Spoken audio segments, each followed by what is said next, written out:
ये उम्र अपने पोते पोतियों के साथ खेलने की है, लेकिन शायद सबा सानी के नसीब में नहीं है। वो अब ईदी होम की चार दीवारी तक महदूद है। शिद्दत पसंदों ने स्वाद छोड़ने पर और फिर रावलपिंडी में बेटू ने घर छोड़ने पर मजबूर किया। रोज नहीं खूब बोलेगा कि मैं पागल हो गया। पहले मैं पागल नहीं थी, इन लोग पा लिया, मैं पागल नहीं। इस टाइम भी मैं गाँव छोड़ दिया, घर भर सामान से छोड़ दिया, मैं इस टाइम भी पागल नहीं। सबा ने इसकी शिकायत मकामी मस्जिद के पेश इमाम से की और उन्होंने ईदी होम का रास्ता दिखाया। वो काफ़ी दिलबर्दाश्ता हैं। मैं अल्लाह का नाम की कसम है, एक दिन भी बेटा नहीं बोली अम्मा अस्सलाम वालेकुम तो कैसे।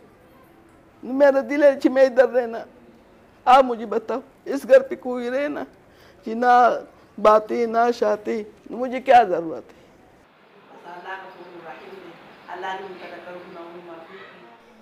पाकिस्तान में 60% से ज़्यादा लोग खते गुर्बत से नीचे ज़िंदगी बसर कर रहे हैं। कम आमदनी और ज़्यादा अखराजात ने रिश्तों में दरारें डाल दी हैं और अपने बेगाने बन गए हैं।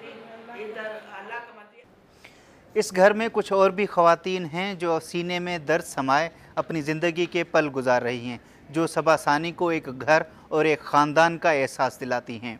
वो उनके साथ कुछ दर्द भी बांटती हैं। पाकिस्तान में कुछ ओल्ड होम्स हैं जो खैराती इदारे चलाते हैं। इनमें से ज़्यादातर ईदी फाउंडेशन की ज़ेर सरपरस्ती हैं। उम्र रसीदा ख़वातीन में से कुछ तो जो है बेटे अपनी माँ को दाखिल करा के चले जाते हैं, कुछ और रिश्तेदार होते हैं, जैसे उनका बहन भाई कोई नहीं है या और उनका माँ बाप कोई नहीं है, तो वो भी आ जाती हैं यहाँ पे। ऐसा लगता है बच्चों के साथ जग ही रूठ गया है।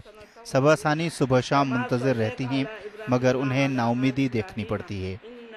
हफीज़ चाचड़, BBC इस्लामाबाद।